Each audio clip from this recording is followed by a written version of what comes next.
أعوذ بالله من الشيطان الرجيم بسم الله الرحمن الرحيم وإذ قال لقمان لابنه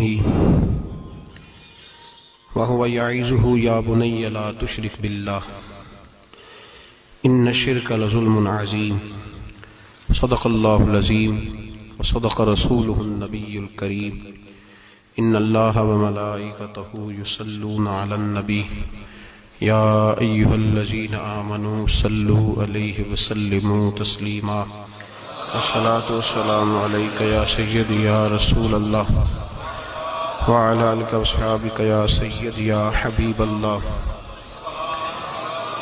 الصلاة والسلام عليك يا سيدي يا نبي الله وعلى آلك وأصحابك يا سيدي يا نور الله اللهم صل على سيدنا ومولانا محمد معدن الجود والکرم وآلہ وصحبہ وبارک وسلم۔ تمام تعریفیں اللہ جل مجدہ الکریم کے لیے، ہر قسم کے درود و سلام نبی رحمت سید عالم صلی اللہ علیہ وسلم کی ذات والا صفات کے لیے۔ حمد و صلاۃ کے بعد قرآن مجید کے 21ویں پارے میں سورہ لقمان ہے۔ جناب لقمان علیہ الرحمہ نبی نہیں تھے، اللہ کے نیک بندے تھے۔ حضرت داؤد علیہ السلام کی انہوں نے صحبت پائی تھی۔ رنگ کالا تھا، ہونٹ موٹے تھے، لیکن اللہ تبارک و تعالی نے حکمت اور دانائی بڑی عطا فرمائی تھی۔ آپ کی اس حکمت اور امور خیر کی وجہ سے دور دراز سے لوگ آپ کی خدمت میں حاضر ہوتے تھے اور آپ سے اللہ تبارک و تعالی کی عطا کردہ حکمت اور دانائی سے فیض یاب ہوتے تھے۔ حضرت لقمان نے اپنے بیٹے کو کچھ نصیحتیں فرمائیں۔ اپنے بچے کو انہوں نے کچھ چیزوں کے بارے میں تربیت دی۔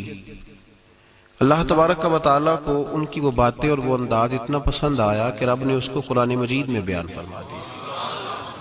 اور اللہ تبارک و تعالیٰ کا اس چیز کو قرآن مجید میں بیان کرنا اس بات کی دلیل ہے کہ اللہ تبارک و تعالیٰ کی یہ رضا ہے کہ مسلمان اپنے بچوں کی تربیت اسی انداز میں کریں، اسی انداز میں اپنے بچوں کی تربیت کریں۔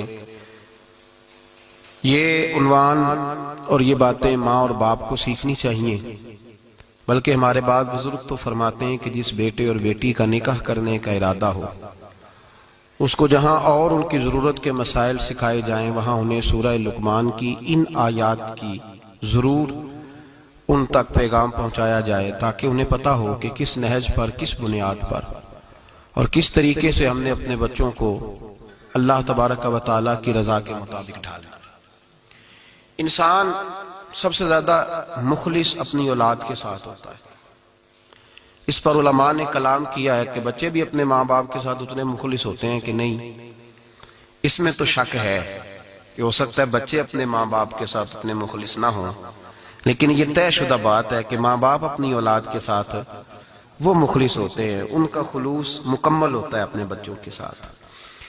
تو حضرت لقمان جب اپنے بچے کو نصیحت کر رہے تھے تو وہ ان باتوں کی طرف دلا رہے تھے جو وہ سمجھتے تھے کہ بڑی ہی ضروری ہیں، جن کی وجہ سے ان کا بچہ بڑی خیر پا جائے گا، مکمل کامیابی دنیا اور آخرت کی حاصل کر جائے گا۔ ہم اپنی اولاد سے مخلص ہوتے ہیں، ہمارا اپنی اولاد کے معاملے میں رویہ بڑا خوبصورت اور ہمارا دل اپنے بچوں کے بارے میں بڑا صاف ہوتا ہے۔ ہم چاہتے ہیں کہ ہماری اولاد شجر سایہ دار بنے، دنیا میں وقار حاصل کرے، روزی بھی اللہ تبارک و تعالی شان والی عطا فرمائے، اللہ انہیں ہر لحاظ سے نواز دے۔ تو قرآن مجید ہمیں تربیت دیتا ہے، قرآن مجید ہمارے ذہنوں کی ذہن سازی فرماتا ہے کہ پھر تم اس طرح اپنے بچوں کو ڈھالو، اس انداز میں اپنی اولادوں کی تربیت کرو۔ سورہ لقمان کی جو آیہ کریمہ میں نے سب سے پہلے تلاوت کی وہ 13 نمبر آیت ہے۔ اللہ تبارک و تعالی نے ارشاد فرمایا وَإِذْ قَالَ لُقْمَانُ لِابْنِهِ، جب حضرت لقمان نے اپنے بیٹے سے کہا، وَهُوَ يَعِظُهُ، اور وہ اپنے بیٹے کو نصیحت کر رہے تھے۔ سب سے پہلے انداز کیا اختیار فرمایا، یا بنیا، اے میرے بیٹے۔ لفظوں میں حسن دیکھیے، اے میرے۔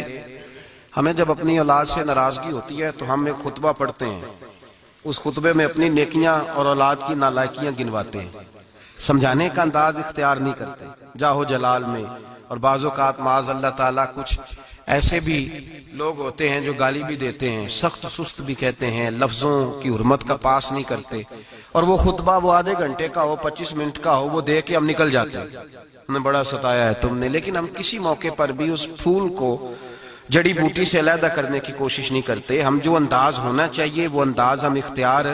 کب ایسا ہوا ہے کہ ہم نے بچے کو بلایا ہو، اس کو اپنی شفقت کی چادر کے نیچے بٹھایا ہو، پھر اس کو ہم نے نصیحت کی ہو؟ اور اگر ہم کبھی نصیحت کرتے بھی ہیں تو وہ دنیا داری کی نصیحت ہے، وہ مال دولت جمع کرنے کی نصیحت ہے، وہ زمانے میں اونچا مقام پانے کی نصیحت ہے. حضرت لقمان اپنے بیٹے کو نصیحت کرتے ہیں تو کہتے ہیں یا بنیا، او میرے بیٹے کا لفظ حسین جملہ. اللہ کے رسول صلی اللہ علیہ وسلم نے فرمایا اکریموا اولادکم، اپنی اولاد کی عزت کیا کرو. اپنی اولاد کی ذرا بول کے بتا